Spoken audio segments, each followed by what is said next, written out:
can't roll the dice and hope that it goes your way and then protest after the fact that the solicitation was clearly ambiguous and didn't really say what it said, right?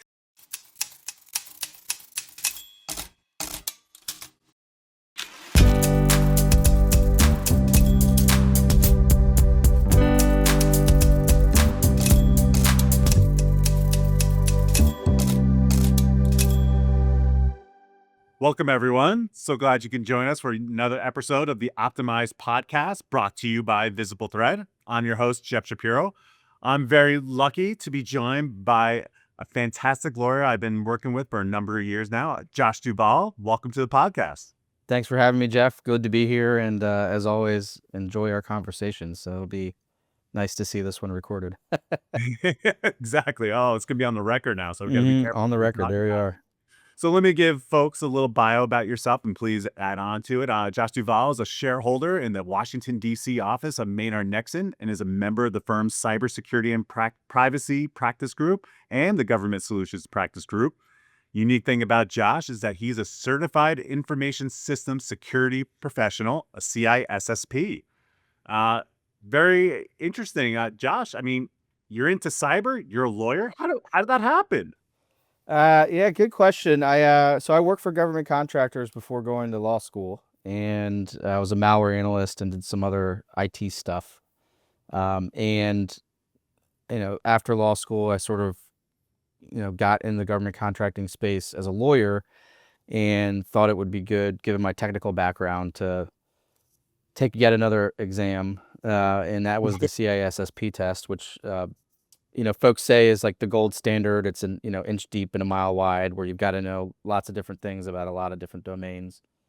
And so it's been a good opportunity to kind of, focus on an area of law that I really enjoy, which is government contracting, but also bring in my cybersecurity expertise, given the shifting landscape of federal regulations with respect to cybersecurity and making things safe. Because as one can imagine, defense contractors and even federal civilian agency contractors are a prime target for, cyber attacks, data breaches, business email compromises, nation state activity and the like.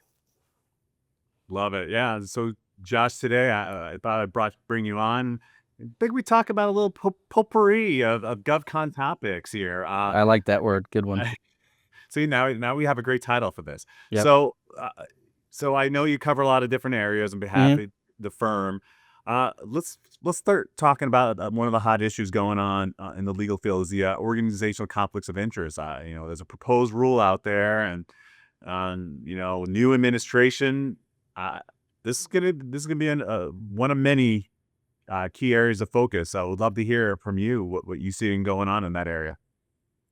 Yeah, this is an interesting area. I think we've been waiting for a change in that area for quite some time. And when any administration changes over, there's always sort of what comes to mind are the conflict of interest rules. So you've got, on the one hand, the organizational conflict of interest rules, which are currently under FAR subpart 9.5, but then you have all the other conflict interest rules that sort of relate to former government employees, and those questions have been sort of increasing as time goes on and as more folks are looking to come into the private sector that are in the unfortunate position of being either RIFed or being asked to leave or whatever's going on in government at the moment.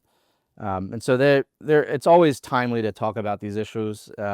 OCI has historically been a creature of the case law, right? And so we've had, the bias ground rules, impaired objectivity, unequal access to information. They usually come out in a GAO protest or sometimes in the Court of Federal Claims, and they're governed under FAR subpart 9.5. And with this proposed rule, they not only sort of took it out of FAR subpart 9.5 into FAR part 3, creating a new subpart 3.12, but they've added a lot of clarity to what's going on in terms of definitions. They've added language on impaired objectivity regarding a determination of acceptable risk. And so they've sort of taken this regime that contractors have known about, that is subject to interpretations and is tried to put it in a place where there's more certainty as to what is permissible and what is impermissible and what things mean. For example, they also, discuss firewalls, which is, another way that um, the government realizes that the contractors can mitigate these types of OCIs. So, I think all in all, it's a good opportunity to, again, with any proposed rule, not just this, you know, OCI proposed rule, but it's an opportunity for contractors to engage with the rulemaking process. You've got an opportunity to respond, and that at the end of the day makes for a better regulatory regime when they're taking into consideration all of the folks that are going to be impacted by the rules. And so, you know, folks might be saying, well, what does this matter to me? And you were asking me earlier about impaired objectivity OCIs. I mean, those are your classic, you know, I think we remember from a couple years ago in the news, there was information about a consulting company that was doing work um, with one of the health agencies, and they were sort of on both sides of a national problem, advising certain private companies, but also advising in a different capacity government personnel and government uh, for government purposes on the other, right? And so that kind of brought to light the need to maybe refine the FAR subpart 9.5.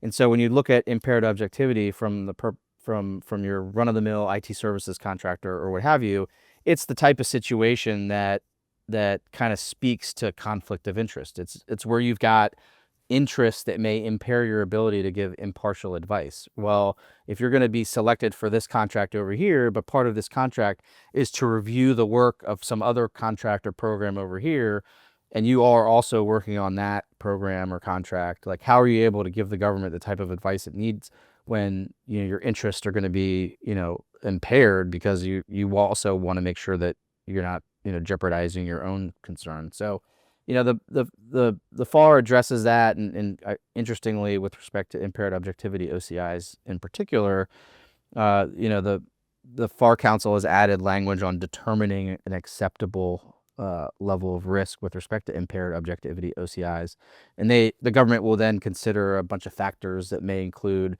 what are the risks and the performance is manageable, right?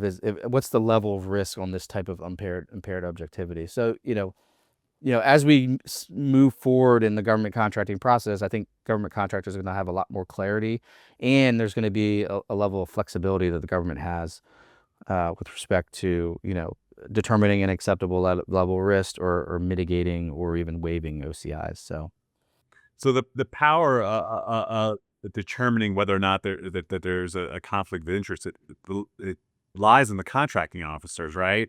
And so but it's up to contractors to have to prove it out. Are there specific tools that contractors can use? Does the rule like lay something out?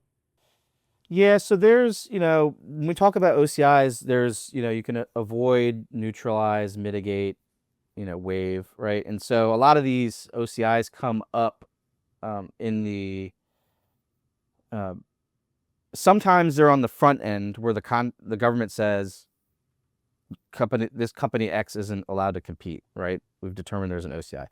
A lot of the times they come in on the back end where, you get a notice of unsuccessful offer, and a lot of these contractors have knowledge of not only their procuring agency and customer, but also what other programs they're working on. And so you may have a situation where an unsuccessful offeror is thinking, well, wait a second, I know that company X that just won this contract is also doing this thing over here. How is that not an OCI? So that may be part of the initial protest allegation, notwithstanding the fact that there may be other information that comes to light in the course of a protest. And so a recent example of that was a program, I think it was the Department of Energy. I just saw on the news the other day where unsuccessful offerors filed a protest at the Court of Federal Claims, and they amended their complaint alleging what I think was OCI issues, and the government ended up taking corrective actions. It's kind of hard to tell what's going on when you've got protective orders in play, but and so you don't know the exact nature of the issue, but it seems like that was what was going on there.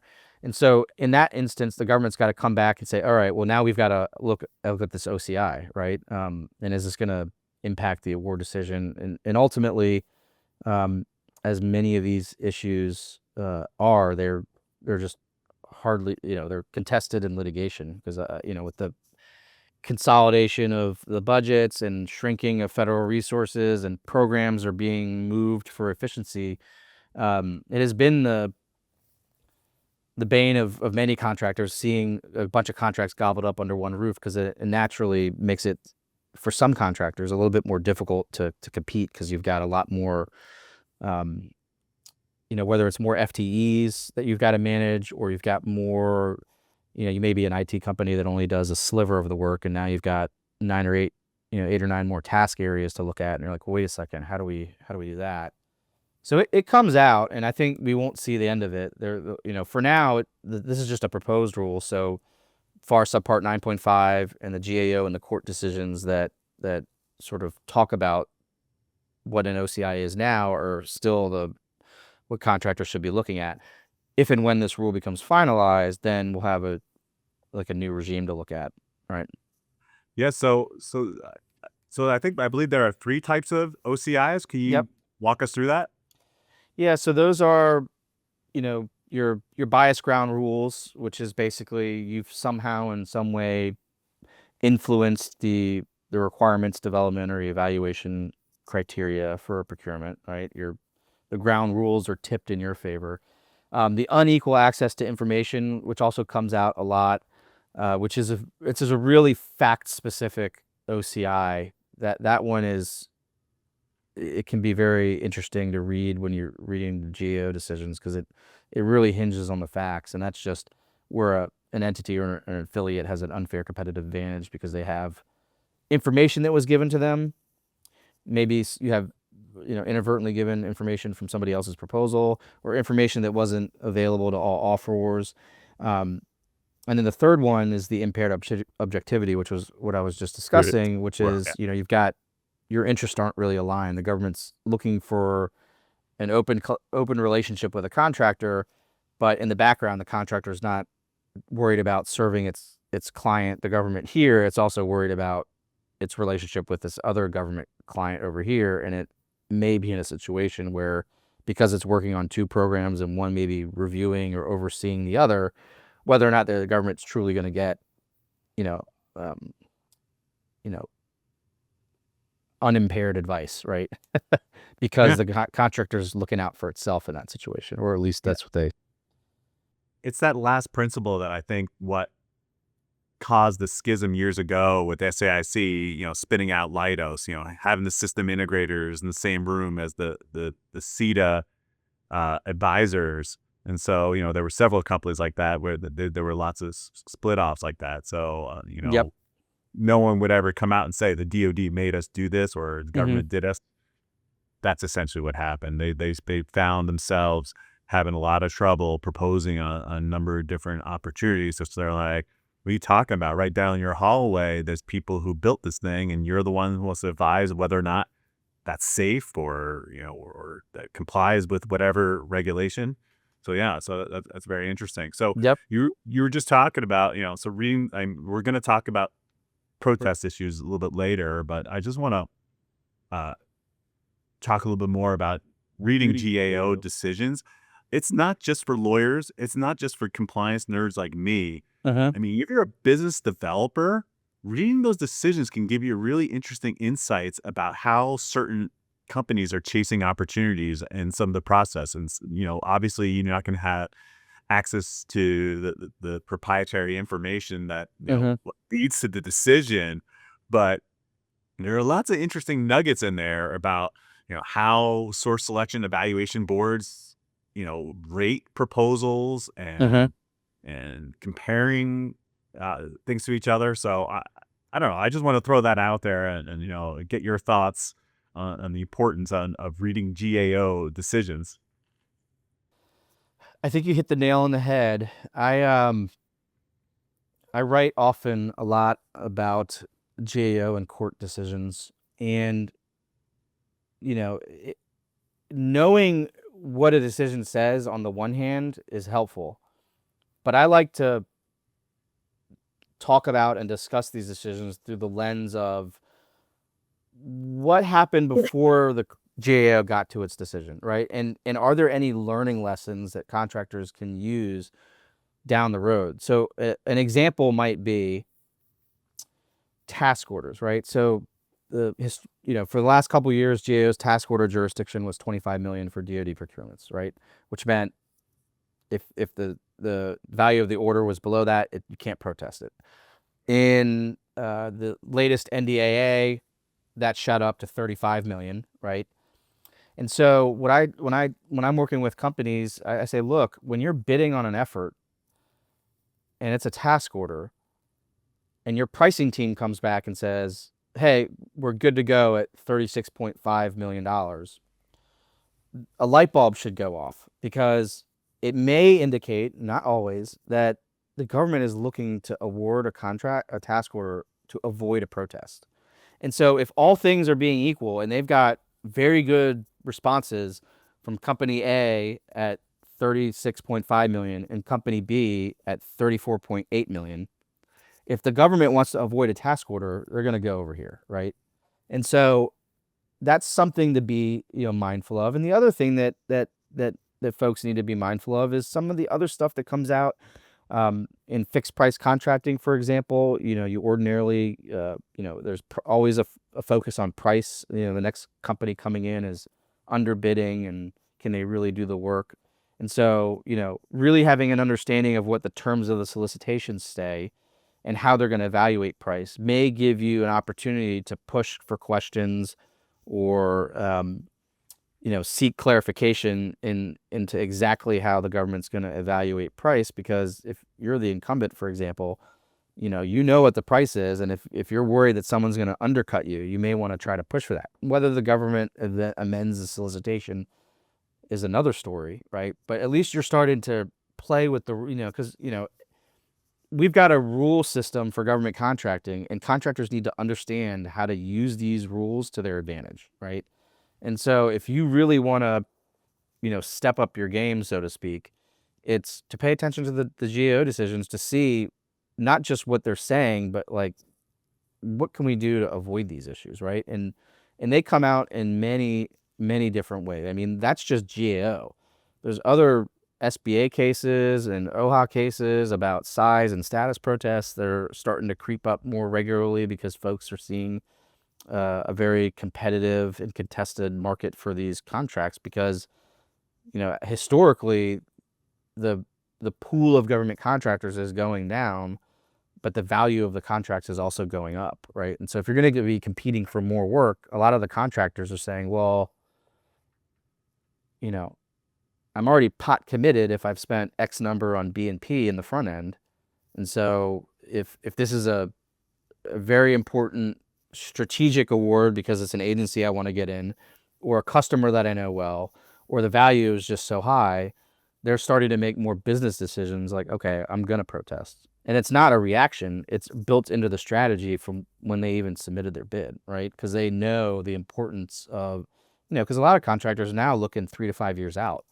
Where do I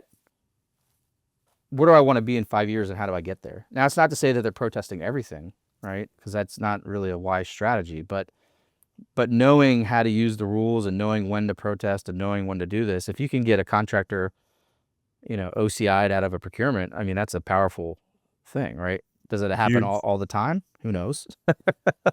But that's what's going on. And that's why contractors, particularly protesters, are making those arguments. Yeah. So what you're sort of alluding to is a concept that business developers talk about as ghosting.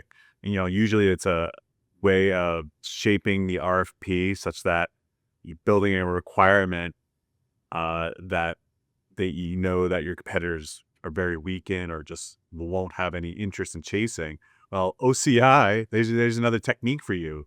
Yeah. To say, asking a strategic question that says, does the government intend for those who are currently working in this department, the office of blah, blah, blah, blah, blah, doing this, to be provider services under this contract. Hmm. So using Q&A is a really Hmm. important tool during that draft RFP process to, not only shape the RFP, but perhaps get one of your competitors off the bidders list, so to speak. Yeah, this was. I think this is a good tangent here because Let's keep going.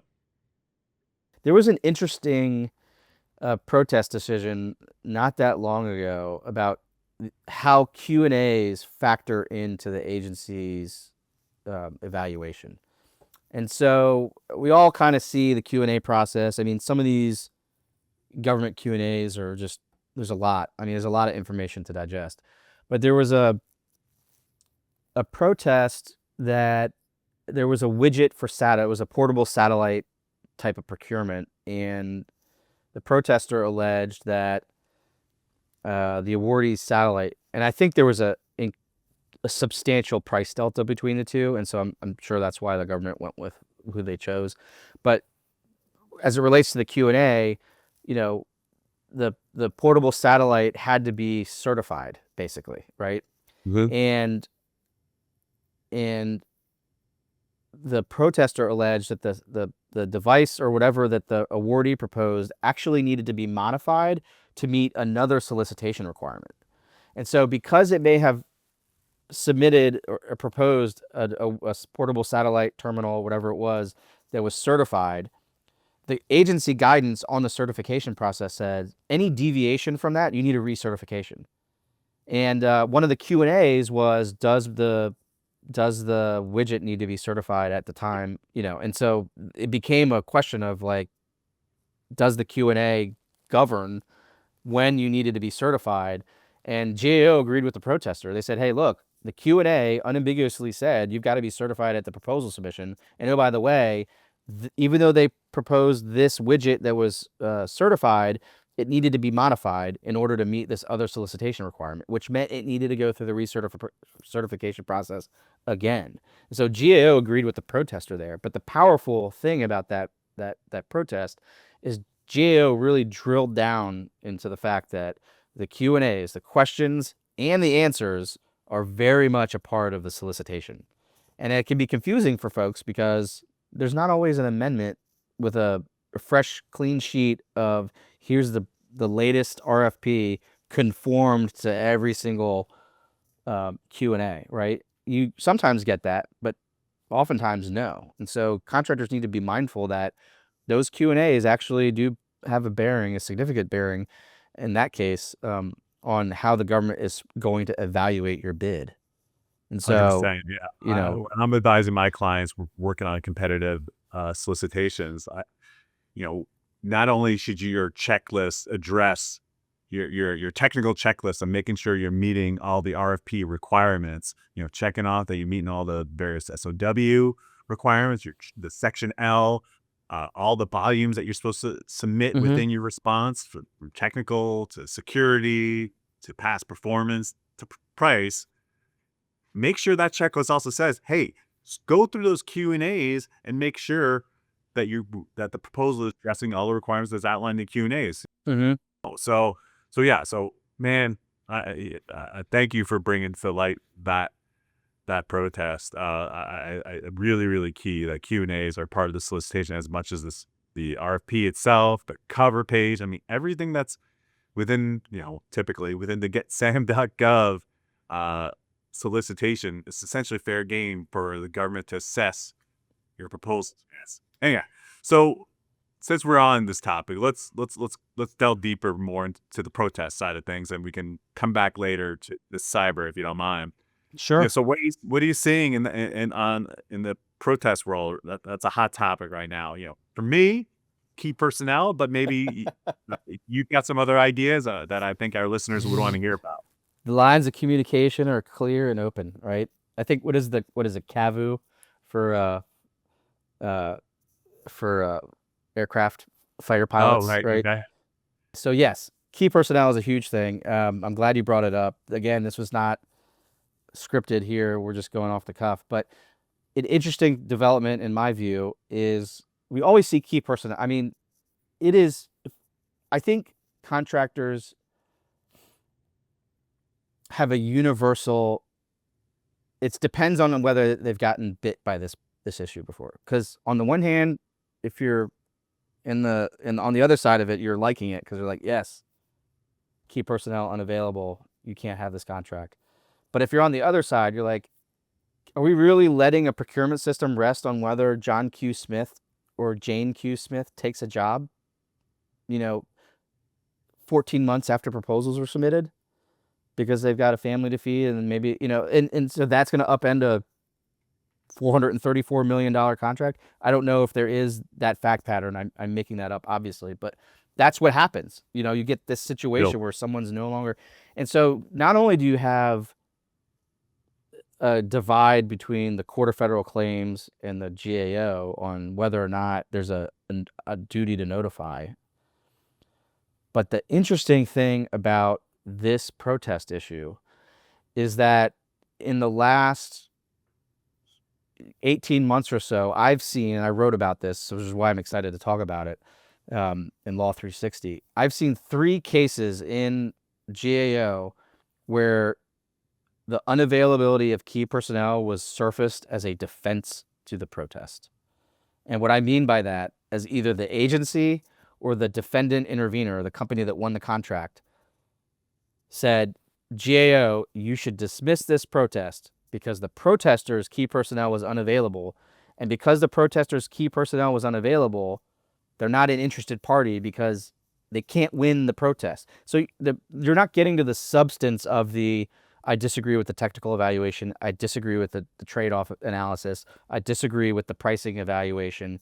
You're not even getting to the merits of the protest. You're getting dismissed or the protest denied because you're not an interested party, because no matter how true any of these allegations are, you're unawardable and so that is a very interesting development. And so folks that are seeing these procurements with key personnel requirements are going to have to start thinking like, okay, if I'm the protester, I also now need to be alert that someone might say, and it usually goes something like this, they're putting stuff on their they clearly don't have this person hired. Obviously they're hiring for that exact position on their careers page of their website.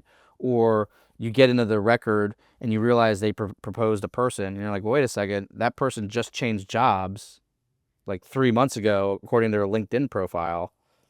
And so their most recent case was publicly available information suggested that the person left and was unavailable, right? And in my mind, that's usually LinkedIn, right? It's your clear indicator that person. So these are contested. Sometimes key personnel or, another way they get, into interesting snafus is where more than one company want to propose the same key person because it's a very, sometimes it's a very, and there was, so these are hot button issues that, again, I think frustrate many contractors. At GAO, if you have actual knowledge that the key person has left, if you don't have knowledge, there's no duty to notify. Mm-hmm. So if the person takes a job and they just had a letter of commitment and your response is, well, I didn't know they left and they signed a letter of commitment and they didn't renege it. So how do I know they're actually unavailable? But when they become unavailable, you're supposed to notify the government. And the problem there is the government can do 2 things according to GAO's view, right? They can either open discussions to enable you to substitute the key person, which would mean that they have to open discussions with all offerors that are basically in the competitive range, right? Because a discussion is you're changing your proposal, not merely a clarification. Or they can evaluate your bid as is which essentially means you're unawardable because your key person's not there. At the court, on the other hand, in the case that, I don't want to say the seminal case, but one of the cases that really basically announced, hey, we're not going with GAO, was actually sadly a case that I lost. But that was a very interesting matter because the court basically said, I don't know where GAO is getting this rule from. I can't figure it out. I don't know where it is. Why is there a duty to notify if the key person? And basically said, I'm not going to follow that. And since then, a couple other courts, and none of the judges at the Court of Federal Claims are binding, right? They they often align, but they don't have to. They only really need to. They're only bound to predecessor court of claims decisions in the Federal Circuit and the Supreme Court, right? Um, but but Judge A and Judge B don't act. They can arrive at different, you know, conclusions on the same issue based on their reading of the law or the statute or whatever. And so, there's a collection of judges right now that have basically said, we don't see where GAO is getting their reasoning on this. And so now you have another interesting development in cases where GAO rules one way, and if it's not a task order where you can't go to the court, you're going over here to say, and this was another case that happened last year, I think, where they said the agency's evaluation was unreasonable because it relied on GAO's decision, which itself was unreasonable or arbitrary and capricious, because the court said under the fact pattern, the person wasn't actually unavailable. So they shouldn't have been knocked out because the person was still available. So now it's going to be it'll be interesting to see if GAO changes its view on key personnel in light of a lot of folks seeming to have issues with it. And it will also be interesting to see if a judge on the Court of Federal Claims agrees with GAO and takes a different position than the others, which would then invite potentially a contractor to inevitably take this matter to the Court of Appeals for the Federal Circuit to have, the Fed Circ, give its 2 cents on this, and maybe, just maybe, provide enough clarity so that contractors don't get sidelined by someone deciding to take another job and it upending a bid. So it's a difficult situation for a lot of folks. Yeah, I mean, it's created a cottage industry of people that just troll LinkedIn profiles for where these, project manager type people are going day-to-day basis, or SMEs. Mm-hmm. I don't know if that was really the intention, it's interesting. And so, all right, I'll put you on the spot. You're the chief procurement executive at NASA or one of these big agencies, or you're on when that person happens to be on the FAR council. Is there a rule you think that do you think regulation can fix this, or is this something that needs to get attached to an NDA in the future? Is there a way to fix this problem? Well, the key personnel rule at GAO is out of case law. Okay. There isn't. I mean, this issue at GAO goes back quite some time. Yeah, I think the cases have kind of morphed, as the years progressed. But now we've got sort of this basic rule that says if you have actual knowledge of the unavailability of a key person, you've got to notify. So, actual knowledge is heavily litigated at GAO, and then are they actually unavailable? Like, what does it mean to be unavailable? And so I think, what I have seen from GAO they have sometimes borrowed language from the Federal Circuit. One area is disparate treatment. So there's a case in 2020, I think it was, about disparate treatment, and that has sort of another mainstay of protest arguments, which is, hey, you evaluated Jeff's bid like this, and I bid basically the same thing. And why did Jeff get a strength and I get a weakness, right? And so, but the cases at the court, or let me rephrase that, the case on that issue at the Court of Appeals for the Federal Circuit basically say you have to have substantively indistinguishable or nearly identical bids. And so that has now creeping into GAO cases as their standard, because it was slightly different before. But there was a case, I'm glad you brought this up. There was a case actually last week, I think, that was on unequal treatment, and it used that same, I don't know, I haven't read it yet, but it wasn't key personnel, it was something else. But no, it was disparate treatment, and I think it was a sustained. I don't know if they cited that case.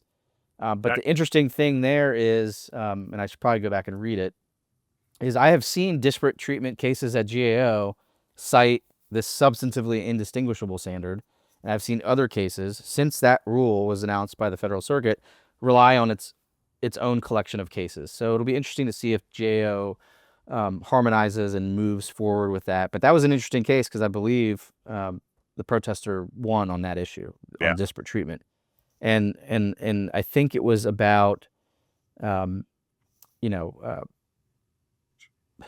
read so many cases that was one that I saw on LinkedIn, and I was like, oh, remind yourself to read it actually in earnest and think of it. It was a situation where I think it was like you proposed a bench, right? We've got a deep bench, and they were like, well, you gave him a strength for this deep bench, and they're like, well, you proposed a warm bench, and GAO was like, it's the same thing. You got a bench of people that you're going to call upon if you need a surge requirement or whatever the issue was, right? Yes. So, but at the Court of Federal Claims, at least in my experience, substantively indistinguishable or nearly identical,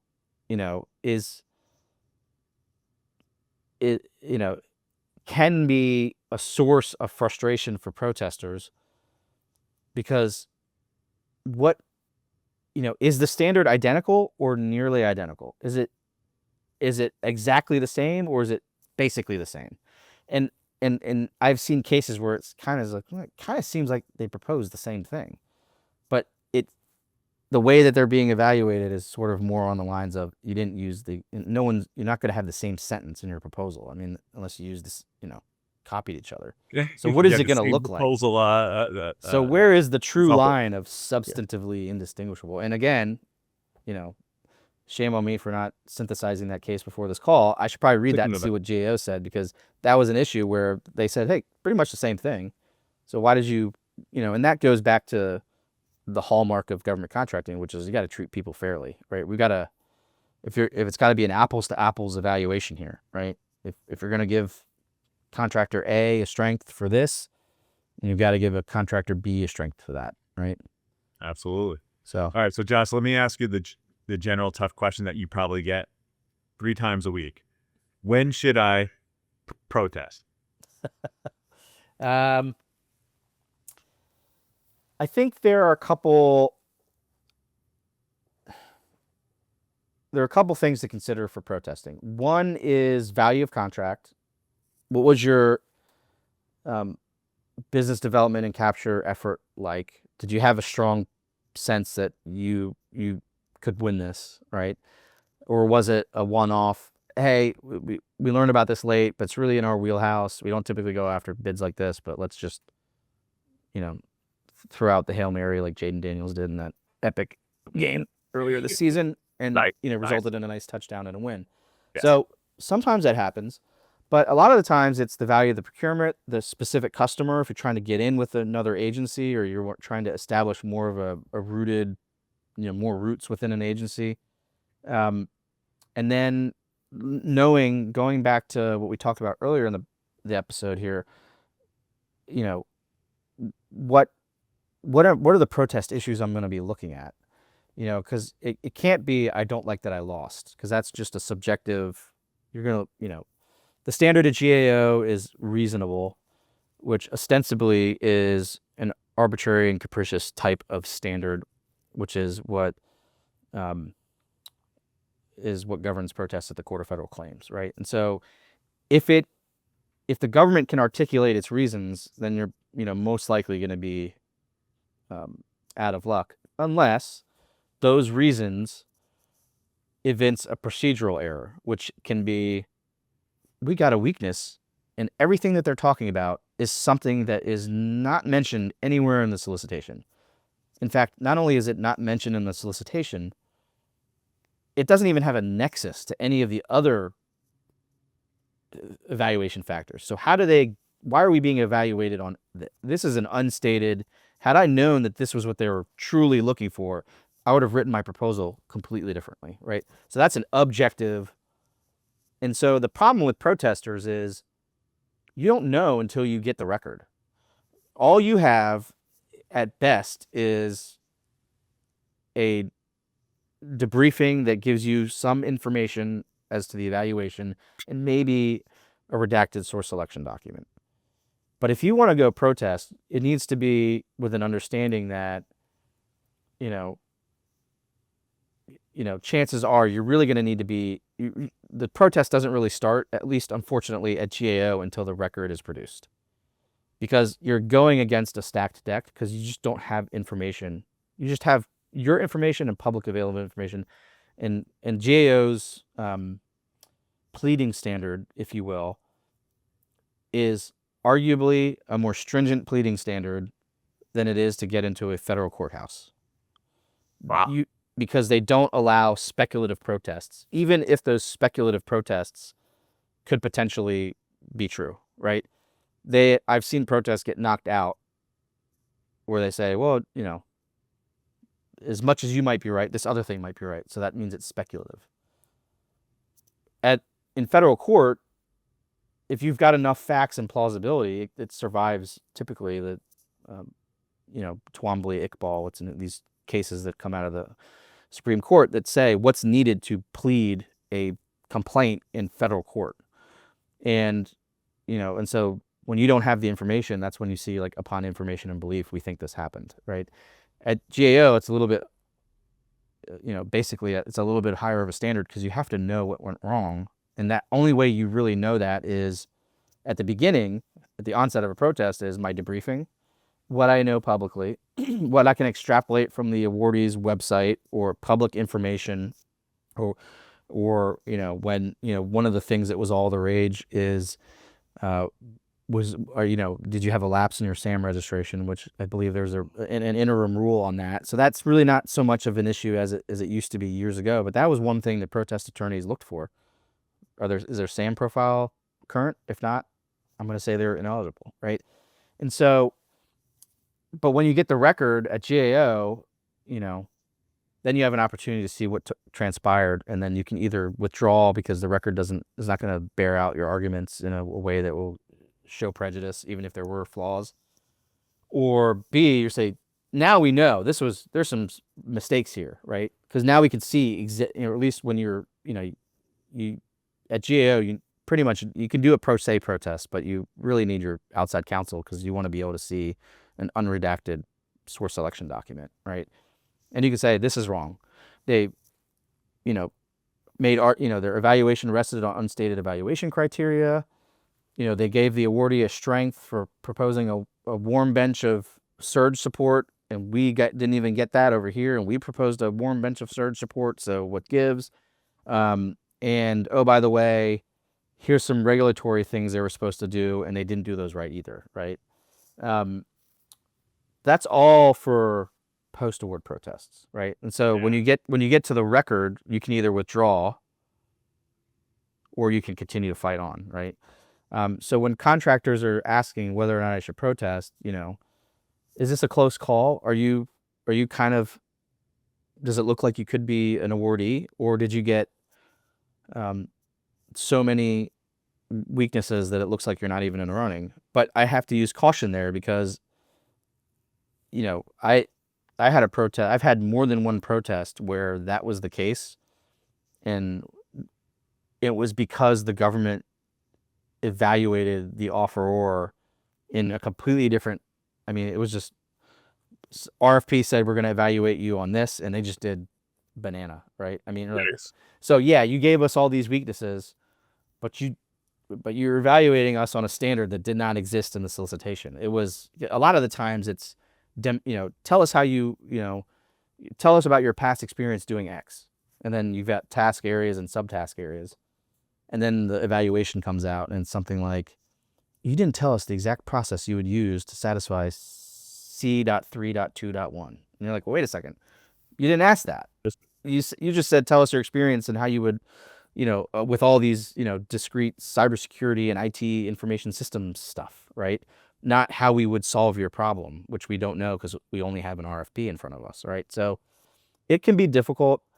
At the court, slightly different. You don't get there's the task order issue for jurisdiction purposes, and there's also, there's no statutory seek a stay. So if you go to the GAO, you can trigger a seek a stay, which stops performance. At GAO, it's either negotiated or you have to fight a PI, preliminary injunction, right? So it's a lot different. I think companies are walking into protest more with eyes wide open and understanding the process, and they're willing to pull back and withdraw after they get the record.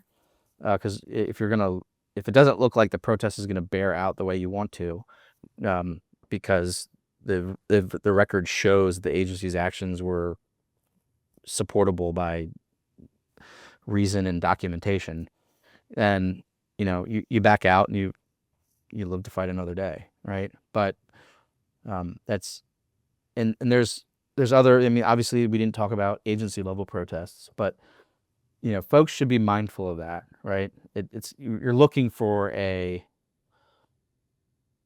you're reading your debriefing or a sample why they gave you a weakness, and that doesn't really comport with what the solicitation said, how you would be evaluated, then maybe that's a light bulb. Well, wait a second. We got all these weaknesses for this stuff, but that's not really mentioned in the solicitation. So that's just an unstated evaluation criteria. Whether or not that is borne out in a real record, I don't want to say real record, but like the contemporaneous record, not just whatever they've given you in response to the debrief, is a different story. But there's a host of other protest arguments about price and past performance, and what you can do to kind of show that there may have been a flaw. But it's the record, the GAO cases, I mean, they see a lot of protests, so it's a good place to go. The record can be sometimes an impediment, but and that's because the agency is only required to produce under GAO's rules the relevant document, the relevant record, right? What's relevant to the protest arguments. At the court, on the other hand, you're getting the full enchilada, as they say. I mean, they're required by the rules to give everything, right?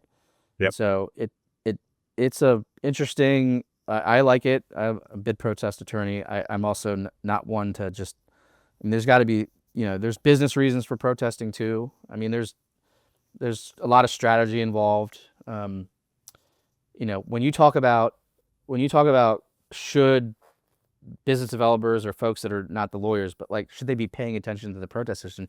Read the facts, right? It's the cases and how they distill a legal issue is incredible. That gives you a lot of information. Tons. Yeah. But sometimes, when you see a protest, protests are docketed with this B number, B da da da da, right? And every time there's a supplemental protest or a filing, it gets a dot next to it. So as we can all remember, when CIO SP4 was heavily litigated, it was like B blah blah blah blah dot 358, because there were over 300 protests that related to that procurement, right? Yep. But if you're reading a decision and it's like B blah and then they list them all and it's like up to dot 11, that tells you that there has been a lot of protest activity related to that one procurement. And so you want to read the facts, because sometimes it's the government taking corrective action and then they're coming back and then the protesters challenging the corrective action itself. And what can you glean from that information? Because at all these points in time, there's something that you can tuck away in your procurement toolbox to make sure that you're prepared, not just for a protest, but just be prepared for a procurement, right? And so when you read the facts and think about how the course of a procurement has transpired, it's, sometimes they deal with pre-award challenges and then the agency's response and the pre-award protest and the Q&As and then all through the corrective action and second rounds of corrective action and the government's doing things and so those are things to be mindful of, because I think they're a way to sharpen the knives, so to speak, so that you're ready for the procurement itself. Because if you don't know the thing about the Q&As, if you don't know where a company has been safe and GAO said, no, you're good, there was no duty to notify, they either didn't have knowledge, because if you know what that line is of where the knowledge is or where they were actually unavailable, then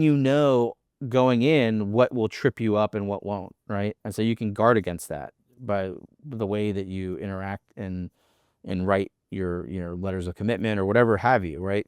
And then when something does come up, because we thought about that before, they're they're fine, and so it's a lot. I think I could go on and for days on protests, but I'll No, leave it at that. there's lots to cover here, and we can do a whole separate episode. We didn't even touch on the pre No, or we didn't. I mean, side. those are, I But mean, to your point with the post award issues that you just relayed, and an understanding and reading these GAO documents, like we suggested before, you have to remember that these solicitations and how proposals are evaluated, they're still done by people. And Mhm. and these people and in these agencies, although I guess these days maybe a little bit more than before, but generally they don't change the policies and procedures and how they're trained on how to do the evaluation. It's typically done by the same people. Mhm. You usually pick up these folks, you put them in an outbuilding that hasn't been used in 25 years. Say, all right, for the next 2 weeks, we're going to be sitting down and evaluating proposals. We're going to make sure we do one at a time, and they do all the training. But like, and then how fast agencies learn from their mistakes, we'll call them that. It takes a little bit of time. So understanding their playbook, this is a great source for that, and understanding what to expect for that next proposal that goes into that same office or that same even agency. I mean, it's Oh that yeah. wide. Say, there's going to be similar approaches taken, and there's a lot of lessons that can be learned by interested bidders. Yeah, I think so. I mean, when you're thinking of bidding, you got the Q&A issue, and you've got, a host. I mean, once the bids are due, you're stuck with whatever the RFP says.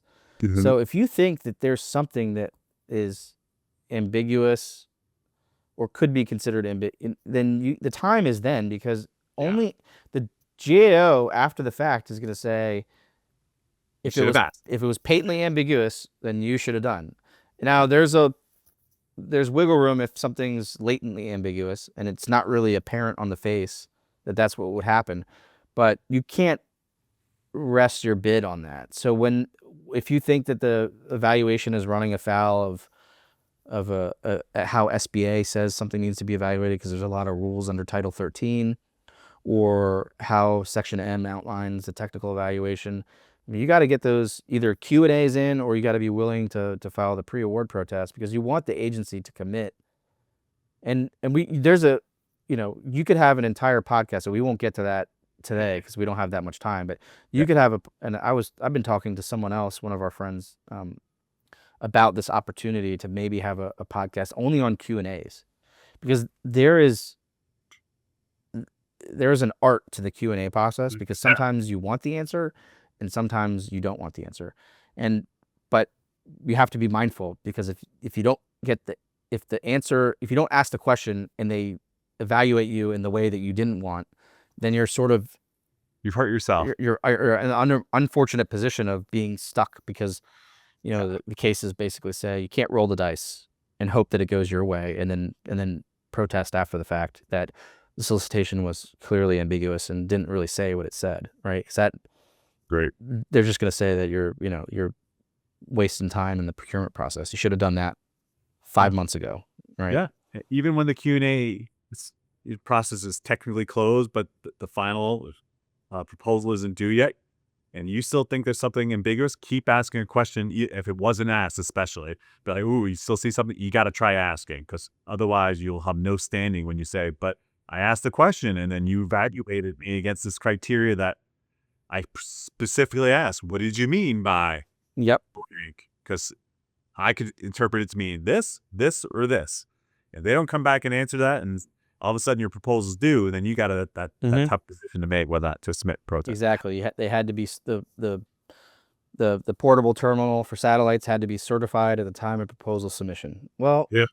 what is that really? Is that really a solicitation requirement? Well, in that case, it became a solicitation requirement because GAO clarified what the solicitation meant, right? So it's important stuff.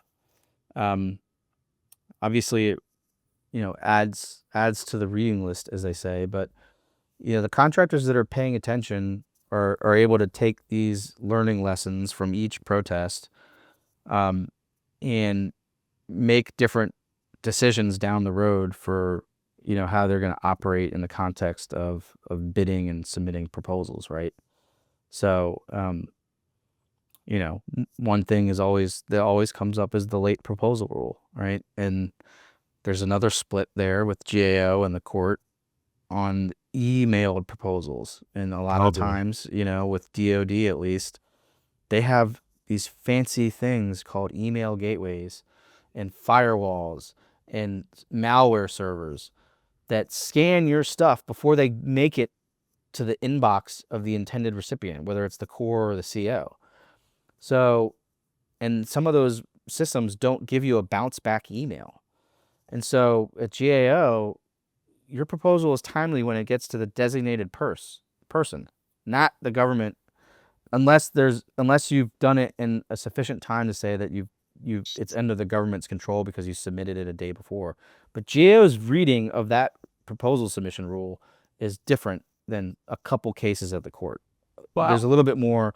I mean, if you're dealing with that issue, assuming there isn't a task order issue where you can't go to the court, I mean, you may have a more favorable time. Going to the GAO, I mean, they're pretty strict. If the KO or the core doesn't get that email in their inbox prior to the deadline, you're out of luck. You're probably going to be out of luck. And so contractors need to, I tell people all the time, submit it by noon we're one working day before. Seriously. Because then long gone are the days where you're driving up with your truck with the proposal volumes and copies of the CD. You're rolling up and saying, knock, knock. Hi, contracting officer. Here you go. Oh, yeah. Here's a time. Now let me sign that I received it on this day at this time. I know. Long gone. That's some people, I'm sure, are still wishing for those days. Yeah. I mean, yeah, that's, you get stopped by base security. You can't get into the building. It doesn't make it to the right part of the building on time. Yeah, we had those. That was definitely a 1990s type case, I'm sure. I am sure of that. Yeah, I mean, there's, we only received 2 of your 3 CDs, so therefore you're out of luck. You're like, dang it, I know I gave you 3 CDs of material, but how do you? So it's, the government contracting landscape, at least for, I think, folks like you and me who are nerd out on it, I guess, has changed a lot in 20 years. Absolutely. And it's going to continue to change. I mean, when we talk about changes in the government contracting landscape, I mean, kudos to us because we didn't talk about any of all of the other changes that are happening at this very moment with various executive actions and agency things that are happening to sort of promote efficiency or whatever, but it's impacting contractors because they have rights on that side. So that's all I'll say about that because there's a lot of things that we could have talked about in that respect. But speaking of RP criteria, Josh, I can't let you go. Yeah, but we're not talking some cyber. I'm sorry. We gotta spend a couple of minutes talking about cyber and what you're seeing with the latest in regulations. We got the CMMC rule, finally a final rule. We've got a FAR rule that's in process to create a whole new section of the FAR. I mean, how often do you see that? I don't think in my career had I seen, at least not off the top of my head, that I've seen a whole part be created. So love to hear, what you're seeing as the latest on CMMC and what folks should be aware of. Yeah, I think, as many of the audience probably is aware, there's this new thing called the CMMC, and that is the Cybersecurity Maturity Model Certification. And that is Department of Defense, right? And that was in response to a requirement that's been in the FAR, this DFARS 252.204-7012, which required contractors to provide adequate security on contractor information systems where they process, store, transmit CUI, covered defense information, basically. Companies weren't doing that. They were taking liberties with the fact that you could have a POAM and you could get to it later. DoD didn't like that. Google DoD contractor cybersecurity incident, and they're countless. And so many years ago, they said, we're going to make a different system. We're going to make contractors get third-party certifications. And so now we are entrenched in that process. We have a CMMC rule, and now we are waiting for to have a companion FAR rule finalized. So the CMMC rule is out there. It's been finalized. It talks about the 3 levels of certification. Well, let me rephrase that. There's a self-attestation for level 1. There's a self-certification or a third-party certification for level 2, and there's a third-party certification for level 3, right? So that's the new regime. Most of the contractors in the DoD, they're probably going to be needing CMMC level 2 certified. Even if it seems like you may be able to get away with a CMMC level 2 self-assessment, it's probably not, it's probably not going to be, there are going to be too many companies that are doing that. And so what ended up happening most recently is there was a DoD memo that was published not so long ago in January, just before the president took office, about, how do you know what your compliance level is going to be?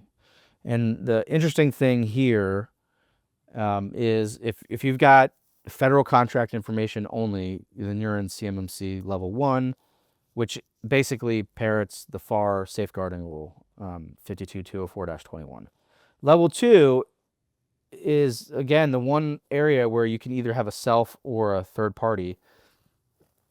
And basically, if your contract has controlled and classified information that fits any one of the defense grouping in NARA, which is the National Archives and Records Administration. So they've grouped CUI. There's like 20 categories. Yep. Well, DoD is through this memo has said, look, if your contract involves controlled technical information, DoD critical infrastructure, security information, nuclear propulsion stuff, the Navy's got these things called nuclear submarines, right? I've heard of those, yes. And or safety information or unclassified controlled nuclear information. If you've got that type of CUI, you're going to have a level 2 certification. And then the memo says that if it doesn't involve that, if it's just regular, I hate to say regular CUI, but if it falls within any of the other categories of CUI, then the contractor will need a CMMC level 2 assessment. So I think they're trying to find a way to make it so that fewer contractors have to have a third-party certification, which is ironic because the entire purpose, in fact, the driving force behind the CMMC has been contractors aren't actually implementing this requirement. And so we need to make a third-party regime so that they can actually, we have knowledge that they're actually doing this stuff. So that's all to say that we're still early in the process. I don't think contractors should be waiting. But once the FAR rule comes into play, then it's going to trigger when the actual CMMC requirements are going to start showing up in procurements. But, we have gone a long way and there's a ways to go. But if you're doing business with the DoD, this ain't going away. And oh, by the way, there's going to be federal civilian agencies are going to, this FAR rule also talks about implementing for civilian efforts, NIST 800-171 revision 2, which mirrors the requirements under CMMC level 2, which is to follow the 110 security requirements under that document, which is sort of doesn't tell the whole picture, because any of these cybersecurity consultants will tell you there's an assessing objective document that they use, and that has 320 assessing objectives in order to show that you've actually met a requirement. So there's a lot of work to be done, and this isn't going away. And I've been saying this for 6 or 7 years now. It is going to bleed into the commercial sector, because if I'm an insurance company, I'm going to say, aha, get CMMC level 2 and your premiums will go down, right? If you don't have CMMC level 2, then your premiums will be a little bit higher. But because I know that your information systems have at least been looked at by a third party, I have a little bit more confidence that maybe, not that you won't get breached, but the severity of the breach won't be as bad as someone who just has had their head in the sand like an ostrich and hasn't been paying attention. And now I've got all this fallout, right? So I could be wrong, but I think that's where we're headed. I mean, Yeah, that's a very interesting prediction. I mean, what you're telling me here is cybersecurity verification by third parties is almost going to be akin to your financial statements being audited by a third-party CPA firm. I mean, there are stakeholders all over the place. One case being your investors, the other case being insurance companies, and I would probably argue the investors as well. Well, it's I like that prediction where that's going. It's still, I don't want to say chaotic, because there's so many different cybersecurity regimes in Standards. government. Yeah. And it's starting to, I mean, SolarWinds had that snafu, right? And that made its way into SEC litigation, where the company was basically saying, look, we told you in our financial statements that there could be a potential, and that has, and part of the issue with the defendants were bringing up was these aren't financial issues related to public company, so why are we even, and so that, for publicly traded companies, you have to be mindful, because there are not only the DoD stuff for if you're a defense contractor, but if you're publicly traded, then you've got all these other requirements. And when you're filing your 10K or whatever, your quarterly, annual or quarterly updates to say, hey, we have, we may have a security incident, but we've hired outside counsel and they're investigating it. We don't think that this is going to be a material impact on stock price, but we've engaged all the appropriate outside, XYZ. I mean, but it becomes a problem of, especially when it comes to breach response notifications, right?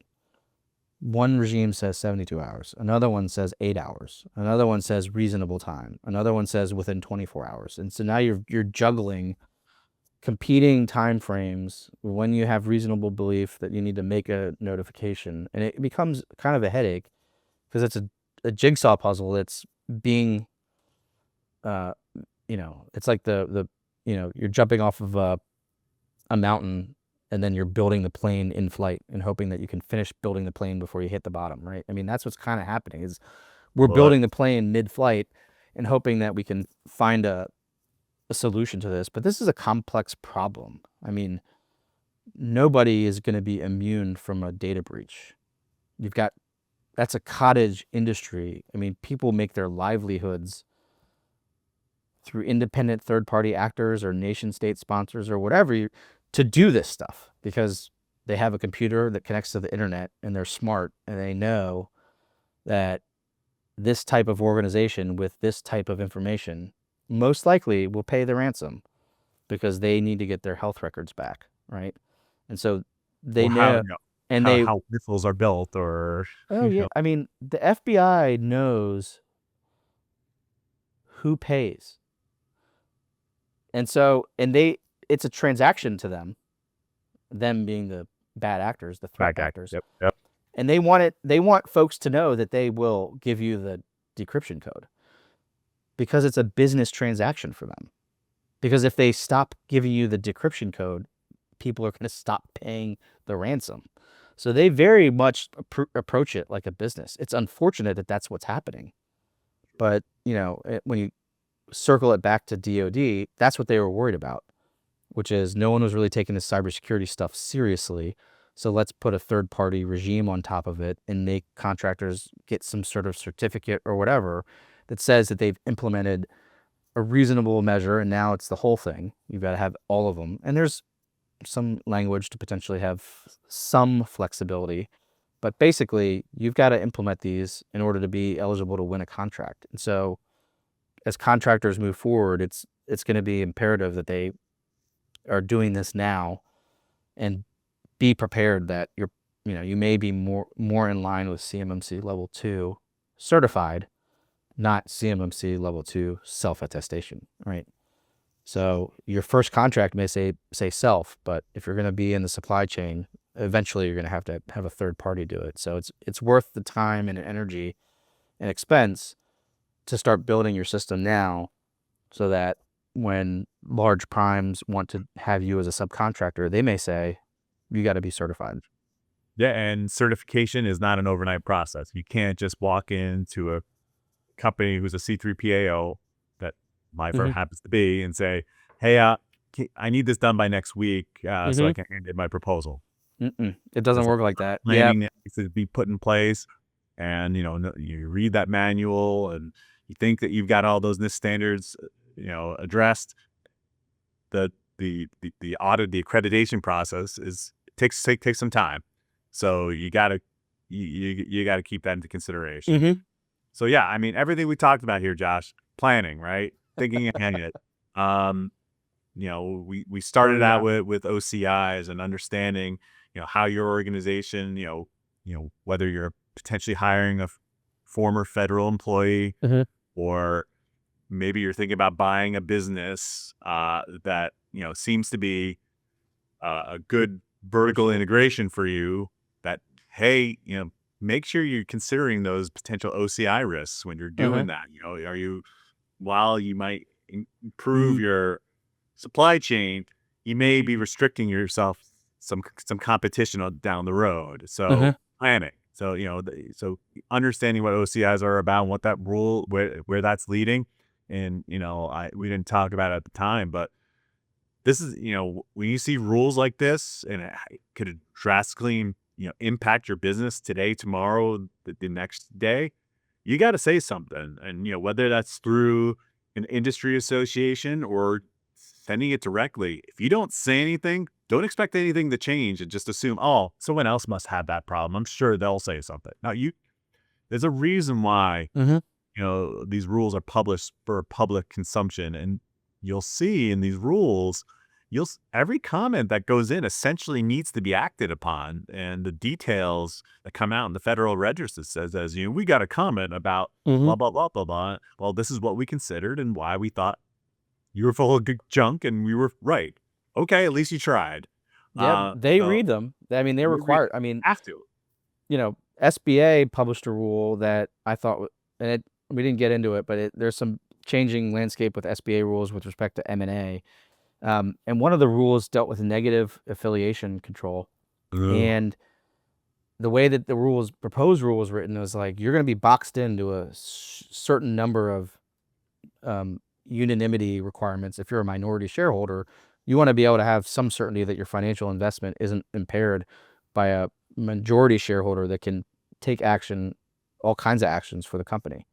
And in response to comments, SBA added another one that basically was a catch-all that said, and any other provision that would enable you to protect your investment, which basically reverts that rule back to the established case law at the Office of Hearings and Appeals, the SBA OHA, that says, yeah, if you've got if you want to have a unanimity provision where you need to vote, you need to secure the minority shareholders' vote in order to take this action. If it protects their financial investment in the company, they've got to be involved, right? And so that's what they were talking about. And now it gave a little bit of a breathing room for all those people, individual investors and others that want to invest in small businesses, because industry responded to the comments. SBA said, okay, this makes sense. We will revise our proposed rule. And so that's where you have to engage. And that Absolutely. happened with the DoD CMMC rule. They got hundreds and hundreds of comments, and they made refinements along the way. And that's, I think, the way it's supposed to work out. Absolutely. Absolutely. Nope. When rulemaking works right, it works. And we have to continually adjust. Other themes we talked about here today, we talked about reading GAO cases. It's not, you think it's meant for lawyers. It's not. It's really, there's lots of folks, if you're in the industry, it's a great source of information to understand your buyers better, understand Mm-hmm. your competitors better. There's a lot of great information there. And then CMMC. I mean, we've been banging this drum for years, and Katie Arrington first announced it how many years ago, Josh? 6 is definitely Mm-hmm. the pandemic. And now look who's, at least this as of today's podcast, the acting CIO of the whole Department of Defense, Mm-hmm. Katie Arrington. And she has been emphatic that CMMC has to be implemented across the DIB. And now with the motion, other non defense agencies seeing that and that rule, it's not going anywhere, folks. Nope. It's time to take it seriously if you haven't already, and understanding it doesn't have to cripple your business. That is not the intention of the federal government, like any other compliance requirements there are. And I hear that argument, God knows how many times. But ultimately, it's for the safety and security of not only the federal government, but Josh just made the point. It's value added for your own business. Like you're putting all these rate controls into place so you can safeguard your futures, your shareholders' futures.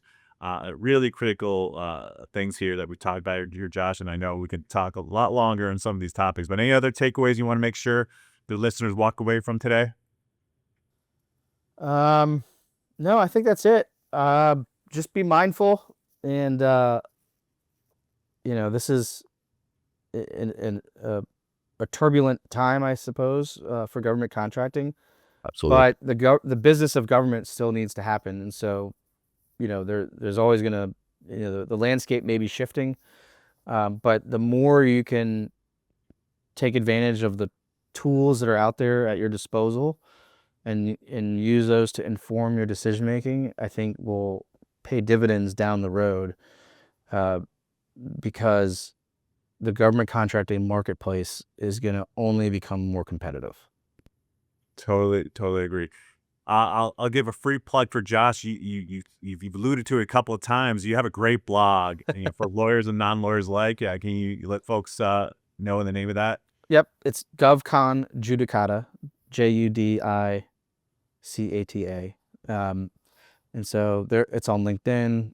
You can follow that. There's a website, govconjudicata.com. You can subscribe there, and periodically I send newsletters and updates. But I try to, I don't catch everything. It's just me doing it, but I try to keep folks aware of what's going on in and around the GovCon space, so that they can, make better business decisions on the front end, right? Yeah, thanks for that, Josh. I love that resource. I'm on it all the time, so I Appreciate appreciate it.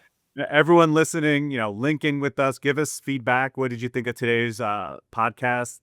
Like it, or hate it, or indifferent? We want to hear it all. We want to know what else we can be bringing you as part of our Optimized podcast series. Josh, thank you so much for joining us today. I had a great time, learned a lot. Look forward to more continuing these kinds of conversations in the future. Thanks, Jeff. Glad to be here. And thanks, everyone, for listening. Absolutely. Thanks all.